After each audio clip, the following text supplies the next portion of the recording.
केंद्र सरकार आणि स्पोर्ट्स अथॉरिटी ऑफ इंडिया यांच्या माध्यमातून आणि महाराष्ट्र रोलबॉल असोसिएशनच्या मार्गदर्शनाखाली महिला संघासाठी कोल्हापुरात अस्मिता रोलबॉल लीग स्पर्धा पार पडली।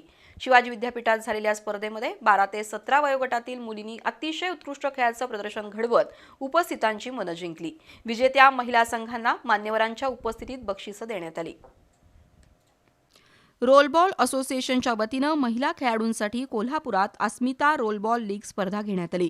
स्पर्धेचं उद्घाटन महापौर रूपाराणी निकम यांच्या हस्ते आणि नगरसेविका माधुरी भटकर, नगरसेविका सृष्टी जाधव यांच्या उपस्थितीत झालं। मुलींसाठी आयुष्यात खेळ किती महत्त्वाचा आहे याबाबत महापौर रूपाराणी निकम यांनी मार्गदर्शन केलं।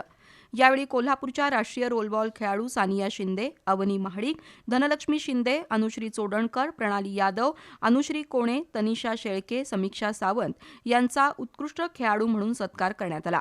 या स्पर्धेसाठी नारायणी, ताराराणी, महालक्ष्मी, सावित्री, भद्रकाली अशा विविध नावानं संघ उतरले होते। स्पर्धेमध्ये 12 ते 17 वयोगटातील मुलींनी अतिशय उत्कृष्ट खेळाचं प्रदर्शन केलं।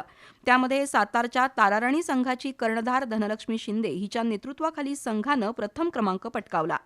तसंच कोल्हापूरची नारायणी संघाची कर्णधार अवनी महाडिक हिच्या नेतृत्वाखाली द्वितीय क्रमांक आणि कोल्हापूरची महालक्ष्मी या संघाची कर्णधार प्रेरणा येडूरकर हिच्या नेतृत्वाखाली तृतीय क्रमांक पटकावला। स्पर्धेचा पारितोषिक वितरण समारंभ उद्योजक महेश ओसवाल आणि मानसी कदम यांच्या हस्ते झाला। या स्पर्धेला पंच म्हणून शुभांगी कांबळे, प्रियांका पोळ, सानिया शिंदे, मानसी यांनी कामकाज पाहिलं।